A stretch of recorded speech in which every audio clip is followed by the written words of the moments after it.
rebuild or the favorites. We here for the latest. South side or the north side. Not tuned to the greatest. Home team for the home teams. Both sides got our own rings. On the mound or the long ball. But we don't put the wrong strings. Yeah. It's that time of the year now. Wrigley or Getz or the whole league that we hear now. New show with a new mood. Discussions and interviews. Straight rumors that might be. This is Pinwheels and Knife.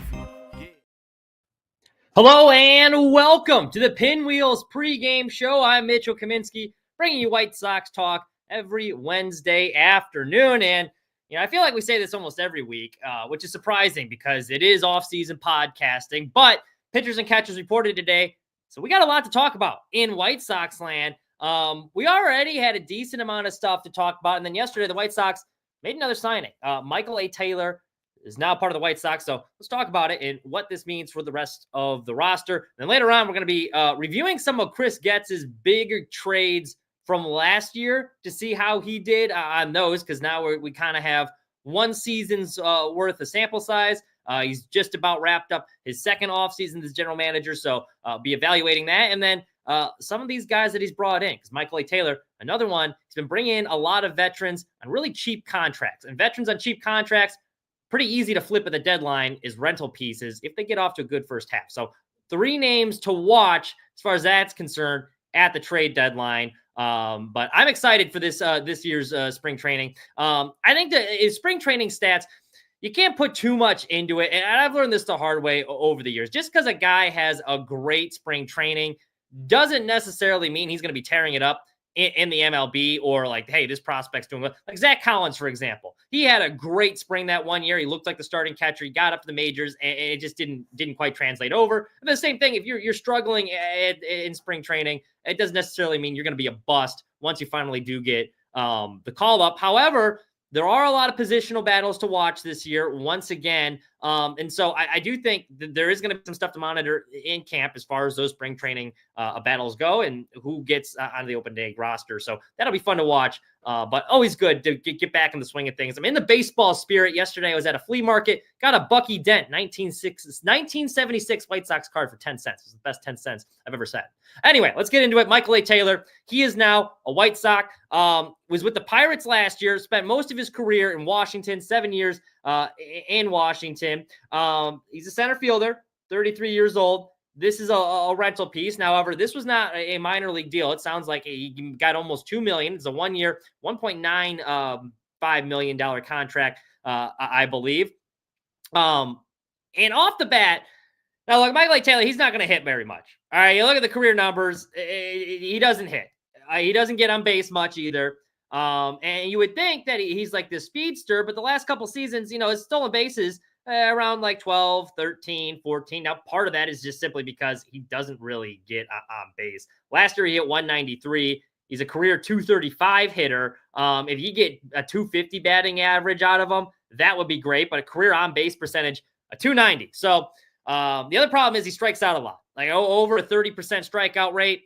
Last year, he had like a 7% walk rate. So he doesn't get on base. He strikes out a lot. Can't really hit. There's not a ton of power there. What he does do well is he does play defense, and he is fast. He did win a Gold Glove back in 2021 with the Kansas City Royals. He won a Gold Glove. Now, should say, just because you win a Gold Glove doesn't necessarily mean you're this great defender. Now, you'd think it would in theory. Andrew Benintendi, I'll keep in mind, he's a Gold Glove finalist. He's got a Gold Glove, too, in left field. We saw how that worked out for the White Sox last year. So just because he does have that Gold Glove, I do preface that. Like, that doesn't necessarily mean he's going to be some great defensive upgrade. But given how bad the White Sox outfield defense was last year, I do think, hey, I get why you want to throw a veteran like Micheal Taylor into the mix. And what this really signals to me, because I think you kind of had your lineup set. Like Andrew Benintendi is going to be in left field, barring a trade. You're going to have Luis Robert Jr. in center field. And then you're probably going to have that platoon of Austin Slater and then Mike Tauchman in right field. Now, it's no secret, the White Sox have been trying to trade Luis Robert Jr. this offseason. The Reds were reportedly interested. Those talks kind of cooled off. The Yankees were reportedly interested. Reds kind of the big one right now, but it sounds like Ken Rosenthal was saying that it doesn't look like that these two teams are going to make a deal before the season starts. It's probably going to be something they revisit during the trade deadline. As for Benintendi, I know the White Sox were interested in trading him, But when you have that big contract for the production he's given, I think that's going to be one you're going to have to wait and see how he does the first half of the year. Now, he was heating up in September last year. He seemed to find something with his swing. The power numbers really started to increase. So if he gets off to a hot start, I could see the White Sox trying to move him. Now, you're not going to get all that much back for an Andrew Benintendi, I don't think, just because of how much they have to pay him. So the White Sox, if you want a good return, you're probably going to have to eat some money, which I think the reason they want to trade him is to get rid of some of that money, because an Andrew Benintendi isn't really helping a rebuilding team much at this point. Or you're just going to have to take a lesser return. Not that you get some great return anyway, just simply because, hey, the other team's going to be eating a big portion of that contract. So realistically, I think the signal, I don't think he gets traded either, but I do think this does show they're going to try and move one of these outfielders. It doesn't matter. And we'll get into the veterans with Slater and Talkman later in the show, but I do think Luis Robert Jr., especially because you specifically got a speedy center fielder, I do think this signals, hey, expect him to be moved at some point this year, and now we got a guy who can fill in. I think it also signals that they don't have a whole lot of faith with what they got in the minor leagues right now, and they're kind of a big indictment on Dominic Fletcher, who they traded for last year in that Gregory Santos trade. And I was pretty high on Fletch, but let's be honest, he didn't have a very good year last year. Couldn't really hit. The defense was shaky. Now, there were some eye-popping plays. He robbed a couple home runs. You're like, okay, like you can see why they target this guy.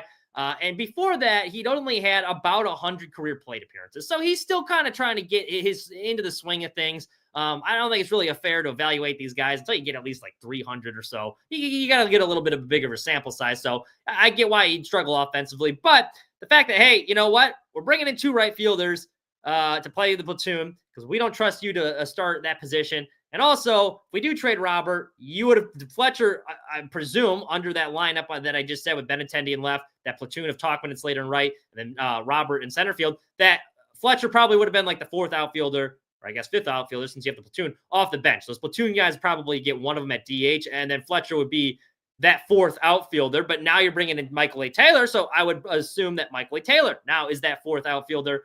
So that leaves Fletcher a lot of question marks there. I think it kind of shows a lack of faith in him and how they feel about him.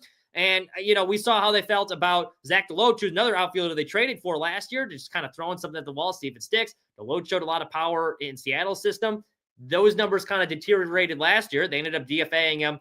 He's now back. He'll be back on a non-roster invitee to camp, but, it's going to be an uphill battle for him to get a lot of playing time too. So that's what that signing signaled. I don't think Michael A. Taylor is going to be a deal breaker. It's not a particularly exciting signing. He's not going to bring you much offense, but he'll play solid defense. If he does get on base, he is fast, so that kind of helps. The White Sox could use some more speed. But I think the big thing to monitor now, this says a lot, I think, about how they feel about Dominic Fletcher. And I think it also says a lot that one of these outfielders, they anticipate getting moved before this season is up. Luis Robert Jr. probably does not finish the season with the Chicago White Sox. That's what that's telling me. Because there's been already where there's smoke, there's fire. They've been telling you they wanted to trade him. Now they're bringing this guy in. I mean, hey, people tell you who they are. Believe them. They want to trade. It looks like this is probably going to be the last season we see Luis Robert Jr. in a White Sox uniform. Now, speaking of Chris Getz has had a pretty interesting offseason. I think most people around the league would say that he had a pretty good, he did good on that Garrett Crochet return, right? I mean, you're getting 4 pretty good prospects back. You had 2 top 100 guys. Chase Mydra, apparently the Red Sox, that was the hardest guy to get in that trade. So that was interesting to see too. But the rest of the offseason has just been kind of Michael A. Taylor type signings. They're bringing in a lot of cheap veterans. But I kind of wanted to look back at last year's trades because we saw already they just DFA'd Steven Wilson this week. Now, Steven Wilson was a reliever they picked up in that Dylan Cease trade. And I thought this was pretty significant because Steven Wilson had 2 pretty good years with San Diego. He had a sub-4 ERA his first 2 seasons in the majors. Chris Getz knew, hey, this bullpen's pretty depleted. We're going to need a guy that's going to be able to, take up some high leverage innings for us. They thought he would be the guy. Hey, things did not go as planned. His strikeout rate dropped. His walk rate shot up even higher. And so he's just giving up a lot of base runners. I think it was an ERA well north of 5. So it shows, hey, Chris Getz, he does not have much sentimental value for these guys that he's trading for. So that was pretty interesting to see that they were so willing to DFA him. I'm trying to pull up this list here for you guys so I can get the full list of trades. We wrote about it earlier this week. Sportsmockery.com. You can you can check it out. But yeah, so I did think that was,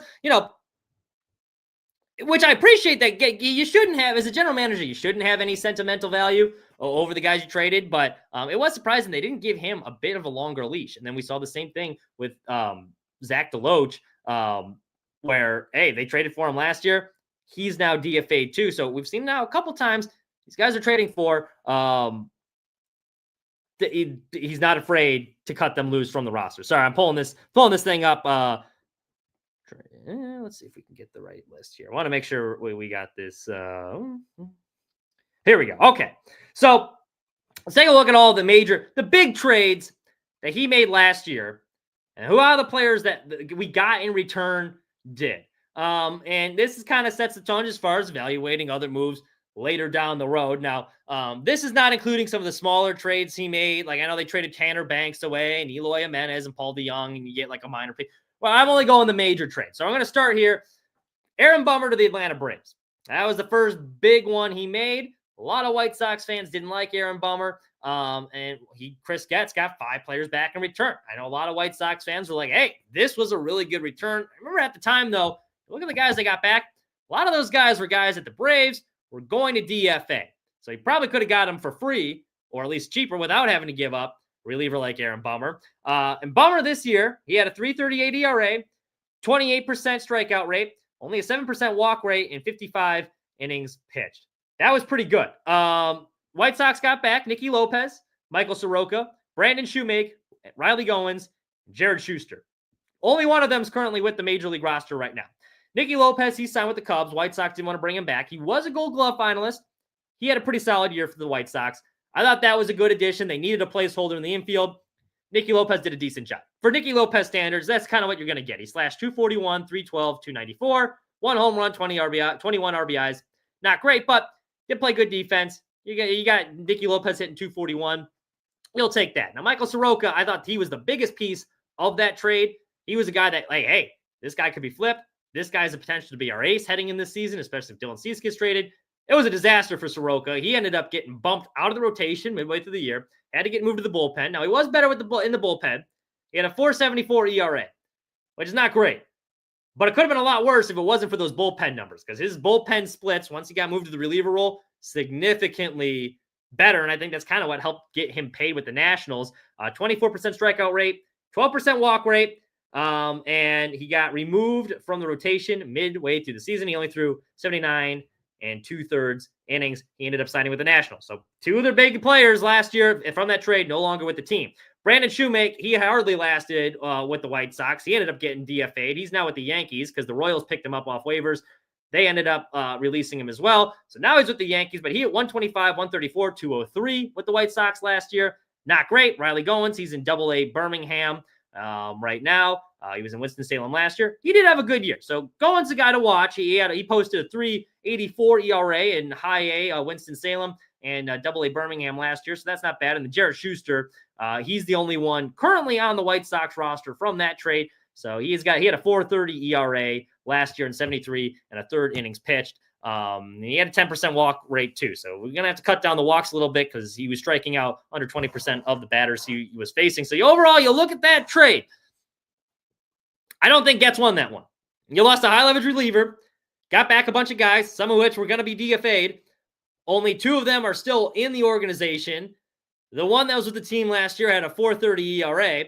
So, I mean, yeah, it's a reliever that you're trading, but as far as like long-term impactful pieces, you probably didn't get many. As far as the production you got last year, the biggest guy you got in return, Michael Soroka, did not have a great year. So if you're talking value provided per each team, I think the Braves won that one.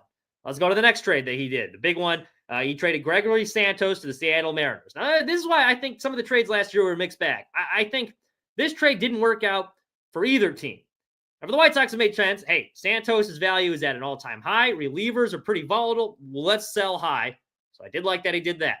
Santos, and it was smart that he did that. He only pitched in 8 games last year, ended up getting hurt, and he had a 4.91 ERA in those 8 games, so he wasn't exactly a shutdown reliever. And then, like a typical White Sox, he got injured, was out for most of the season. So the White Sox kind of dodged a bullet there, but White Sox got back in return. Zach DeLoach, one of the big guys in that trade. He ended up getting DFA'd. And then he cleared waivers, so that just shows how the rest of the league felt about him. So now he's back. He got outright into Charlotte. So big outfield prospect that you targeted there. The rest of the league does not think very highly of him. Now, the one guy he did get back that I am excited about, and I think he's got the potential to be the White Sox best reliever this season, is Prelander Berroa. He had a 3.32 ERA last year, a 31.3% strikeout rate. Now, the big red flag is the walk rate, 15% walk rate. He only throw 19 innings, so pretty small sample size, but he's got the stuff to be the White Sox best reliever. So in that particular trade, I do think Getz, that one's still TBD, but Berroa could turn into the same type of player that Santos was. So that one, not too bad. Let's go to the next one. The White Sox ended up trading Christian Mena to the Diamondbacks. And Mena, he had a 12 ERA with the Diamondbacks last year. He only threw 3 innings. Most of the year he was in the minor league, so he didn't make much of an impact for the Diamondbacks organization. Did have a save, though, in those 3 innings pitched. White Sox got back Dominic Fletcher. Fletcher had a rough go of things. He slashed 206, 252, 256 with 1 home run, 17 RBIs, and a negative 0.3 WAR. So that was a tough look. Kind of shows why, going back to the point earlier, yeah, we're going to bring in a Michael A. Taylor because we don't know if we want Fletcher in there. If we do trade someone as our everyday guy, they want to. I think Chris Getz is trying to prevent things from bottoming out like they did last year because he doesn't want to have it where, hey, Dominic Fletcher's our only option. If he's not cutting it, we have to keep playing him because he stinks. If he does stink, I'm not saying he, you know what I'm saying. If he's playing poorly, so that trade's still up in the air too. You traded a minor league pitcher that a lot of guys were pretty high on, Mena, but he didn't have a great year. He didn't really contribute a ton for the Diamondbacks last year. To be fair, neither did Dominic Fletcher. He got a little bit more playing time, so that one I think you just call a wash because it doesn't look like it's really working out for anyone.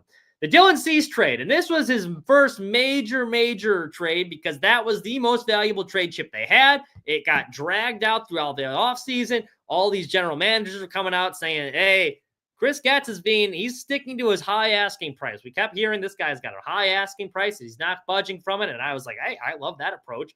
You know, Dylan Ceases don't grow on trees. You might as well get the best value you can get for them. They ended up getting Drew Thorpe, Steven Wilson, Jairo Iriarte, and Samuel Zavala. Now, Thorpe he's having elbow surgery. They're hopeful he's going to be ready near the start of the season, but that's still something to monitor in spring training here. He had a 5.84 ERA, but I don't think that really shows how good he pitched early on. He had a couple bad starts where he got knocked around. But Drew Thorpe, I think, could be a solid number 3 starter. So that was a pretty good return. Steven Wilson, he ended up just getting DFA'd. He was terrible last year, 5.71 ERA, 16% walk rate as well. Iriarte, he's going to be battling for the starter job this year, so that could be a pretty good return. He didn't have much of a sample size. He only threw 6 innings for the Sox last year, but I do know they like his stuff a lot. Samuel Zavala, who's the guy I was most excited about, he struggled. That was not a good year for old Sammy Zavala. Now, he was only 19 years old when he came into the White Sox organization, and these 19-year-old prospects are kind of a crapshoot. You know, the White Sox, they found that out the hard way when they traded Fernando Tatis Jr. He was only a teenager when they made that trade. You know, they didn't know he was going to turn into that guy. So Sammy Zavala, you know, hey, let's take a flyer on him. There's a lot of things to like about him. He's playing against guys a lot older than him, but it wasn't pretty. He slashed 187, 340, 301 in Winston-Salem. He only had 8 homers, 39 RBIs. And the biggest concern, he had 104 strikeouts too. So you look at Dylan Cease, meanwhile, who had a 3.47 ERA, was a NL Cy Young finalist, threw a no-hitter, near 30% strikeout rate, and a walk rate under 10%, a 4.2 WAR too. That's one I think that was one the White Sox would have liked to have done over again. You probably could have gotten a bit more for Dylan Cease, perhaps, but you know, it's still yet to be seen because again, Drew Thorpe, we'll see how he does once he's back from his elbow surgery, and Iriarte still a question mark, but Steven Wilson didn't work out. Zavala, it's off to a rough start. So I think it kind of shows, hey, yeah, the return looked great on paper with that Garrett Crochet deal, but you got to kind of wait to see how these things play out because the Dylan Cease trade looked pretty good on paper. Now, Thorpe was the only top 100 prospect, but early returns, not all that promising on a lot of these moves. I think overall, you put all those trades together, I give Chris Getz right now a C-.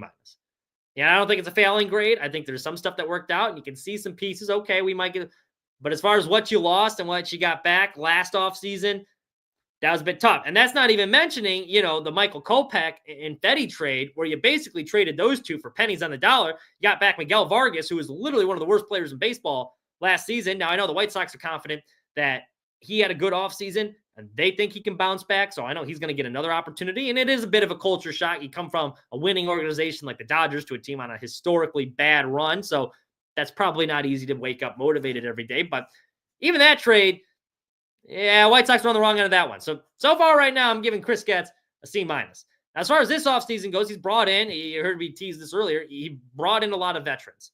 A lot of veterans on very cheap contracts. Some of these veterans, I think you're probably going to see if they get off to a hot start, he's going to try and flip as many of them as he can. We got James in the chat here. Cease is a rental. Got a draft pick from Seattle. That is true. We did. And the Padres are still looking to trade Cease. However, I think you get a guy. And I said the same thing about Crochet. And look, I get why the White Sox went the direction that they did. And I'm embracing hey, look, this is the path they picked. I get it. He explained his reasoning. It doesn't look like by the time we get good, why are we wasting some of the Crochet or Cease's good years with us while we're waiting to be good, because it's going to be such a long turnaround that it just makes no sense. I get that, but I think when you got a talent like that, a talent like Garrett Crochet, and you're trading him for pieces that you hope can be as good, especially Garrett Crochet, that's a guy, I think he's going to be a stud. I think he's even better than what he showed last year, just because they had to shut him down midway through the year, and they kind of were babying him a little bit, but he's got the potential to be one of the best pitchers in baseball, not just the American League, in baseball. I think he's a stud. And he already's got the Tommy John thing out of the way. So the arm injuries, you don't really have to worry about it. And I thought Cease was kind of similar. It's man, he's still young. He's still kind of coming into his own. I don't think we've seen the best version of Cease yet. Can you imagine those guys in the same rotation? So that's why I wasn't too thrilled about it. But I get the direction they chose. I just think for what you got back for Cease, for how he performed and the early returns you got in that, let's be honest. That's why I think it's like an average. It's passable. It's, you can pass with it. You can pass high school with a C-, but I don't think it's great. I think you can aspire for higher. So we'll see. Now, as far as veterans, I think could be traded. And these are guys I think you're going to want to watch around the trade deadline. Matt Tice, catcher. They brought in from the Angels. I could see him getting traded. 29-year-old. He's a front runner to be the battery mate with Corey Lee, I think, to start the season. But you got Kyle Teal and Kuro, two top 100 top prospects, waiting in the wings, knocking on the door to get ready to come to the show. The White Sox they're going to have both of them start in AAA, I would imagine. But, I think it's going to be a really short leash for Corey Lee. But you got a veteran in Tice. He was with the Cubs last year. Not a great hitter, but he walks a lot. And that's something that we saw a lot with these veterans that Chris Getz was looking to get. They're guys with really good plate discipline. Really good plate discipline. And he also, he's good. He's good defensive catcher behind the plate. He doesn't throw out a lot of guys, but he blocks a lot he's a good blocker. I think he calls a good game. Kind of going to help guide this young pitching staff. And he had a 15% walk rate last year in 186 appearances. So he does get on base too. So if he gets off to a hot start, that's a guy I think the White Sox are going to be looking to trade just because they want to free up a spot for one of those other guys. So that's a good one, a good little placeholder until midway through the year when all right, it's Teal's turn now. We feel like he's ready, but by signing him, you don't really have to rush. So he's one guy I think they could be traded. Mike Tauchman's number 2. I think that's the other guy to watch. Now, Slater kind of goes in the same boat. I do think Tauchman's slightly better, though. Like Tice, he's got a knack for getting on base.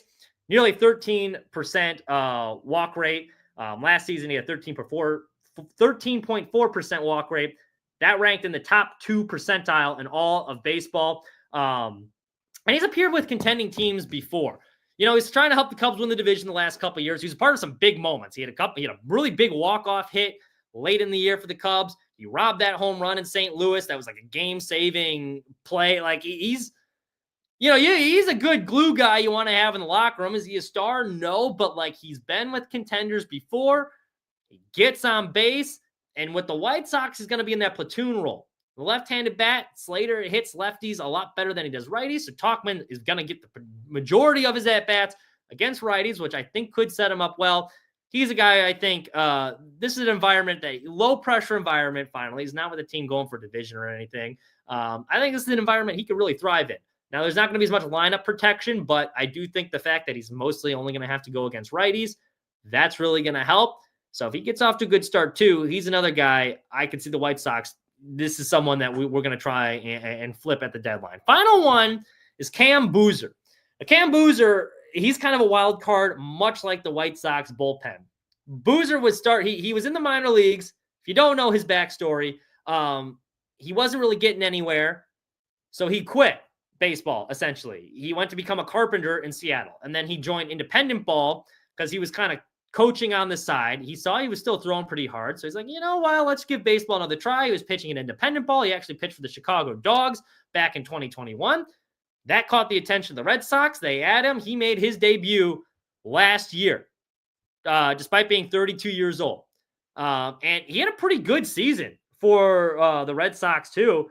3.38 ERA and 42 and 2/3 inning. He struck out 43, only allowed 16 walks. He's got a fastball in the mid-90s, left-hander. There's another guy. You get him in that Brian Bannister, Ethan Katz lab. I know Ethan Katz gets a lot of flack. I think he's a damn good pitching coach. I think you do a lot worse than Ethan Katz. I thought we saw some of the fruits of adding Brian Bannister to the organization last year with some of the strides these guys make, specifically Garrett Crochet. And even Eric Fetty was another one who was talking about working with Brian Bannister. He was kind of working on that split-fingered change, very similar to what Logan Webb was doing out in San Francisco, and Bannister was out there. So I think that really helped him. You saw he looked like an ace early on with the White Sox last year. So Boozer gets in that pitching lab with those two. He's got the tools. Relievers, always going to be a hot commodity at the deadline. You never really know what you're going to get, but as far as a guy with question marks, I think there is some talent there for sure. Hard throwing left-hander. He posts something like, they traded. Let's put this in context. Like last year. So Fangraph projects Boozer. He's going to throw. They think he's going to have like about a 4.02 ERA. Tanner Bakes, when the White Sox traded him to the Phillies last year, he had a 4.13 ERA in 48 innings. So Boozer could just post something around there. That's a guy you could flip easily, and I suspect they will, because 32-year-old reliever, obviously not part of the long-term plan. So those are three names that you're going to want to keep an eye on, I think, at the trade deadline. We'll talk some of the roster battles coming up next week as camp gets underway, but it's exciting. Baseball is back. I don't know about you guys. It's snowing down here in Missouri, so it's nice, nice, happy, warm thoughts when we got all this snow covering the roads and whatnot. Final thing I want to say, the Super Bowl happened, and a lot of people down here in Missouri not too thrilled, obviously, with the result there. But I did think it was pretty cool, and you didn't hear many people talking about it as much this year. But Jalen Hurts did make a little bit of history. He was just the third black quarterback to make multiple Super Bowl appearances, joining Russell Wilson and Patrick Mahomes. He's now one of just a few quarterbacks to win black quarterbacks, I should say, to win a Super Bowl. And I know a lot of people are like, should we really care? Like, it's not about, it's about merit now. It's not about the color. And I get all that argument, but I do think in Black History Month, especially in a city like Philadelphia, which has had some issues with race in the past, like a lot of other major cities, that is a big deal. You look at it from the lens of White Sox podcast here. Let's take Dick Allen, for example. His family was saying that he might go into the Hall of Fame. He'd probably prefer to go in the Hall of Fame as a White Sox. And Dick Allen spoke very highly about his time in the White Sox. Now, he's going to go in as a Philly. But one of the reasons that they were saying, even though he played 9 seasons in Philadelphia and only 3 in Chicago, that he probably wanted him to go in as a White Sox, was just how he was treated when he played in Philadelphia. You have that famous cover of him with the helmet on, juggling the baseball, smoking the cigarette. Well, that helmet was something that, it wasn't just a batting helmet. He would wear that out at first base because he was so used coming up through the minors as having racial slurs thrown at him. And then in the major leagues, when he gets up there, he gets in the fight with the teammate, Frank Thomas, who was pretty popular, the white Frank Thomas that played for Philadelphia. A lot of fans didn't take too kindly to that. So Dick Allen's literally getting objects thrown at him while he's at first base and racial slurs thrown at him as well. And that's why he has that helmet on. And now that same city that he went through all of that is now celebrating a black quarterback bringing him a Super Bowl. So I think in that context, like, it is a big deal. And it's pretty cool for Jalen Hurts. And by like minimizing it being like, why should we care? You know, shouldn't focus on their skin color. It kind of minimizes everything that like all these guys like Dick Allen or like the Doug Williams of the world, the Randall Cunninghams, did to lay the groundwork. Because for a while, the color of your skin did matter as far as getting these jobs and opportunities. You saw that with Jackie Robinson breaking the color barrier. So you can say it doesn't matter all you want, but for years it did matter. And the fact that now guys are able to succeed because of those guys that had to make those sacrifices and put up with all that stuff, that's why it's a big deal. So congratulations to Jalen Hurts. I did want to give him a shout out there as well. But that's all I got for you. Thank you guys so much for listening. You can check us out on YouTube. Subscribe, like and subscribe on Spotify. The Pinwheels and Ivy podcast will be on tonight. So if you're a Cubs fan, Aldo Soto, K-Fids, they're going to be talking Cubs tonight at 8 p.m. Central, I believe. You can follow us at Pinwheels and Ivy. They'll have the exact time posted there. You can also follow me at Mitch Kaminski 99 on Twitter. I think I got all the plugs out of the way. Read Sports Mockery, sportsmockery.com, all the latest White Sox rumors. Okay, I think that just about covers it. Thank you so much for listening. Have a wonderful rest of your week.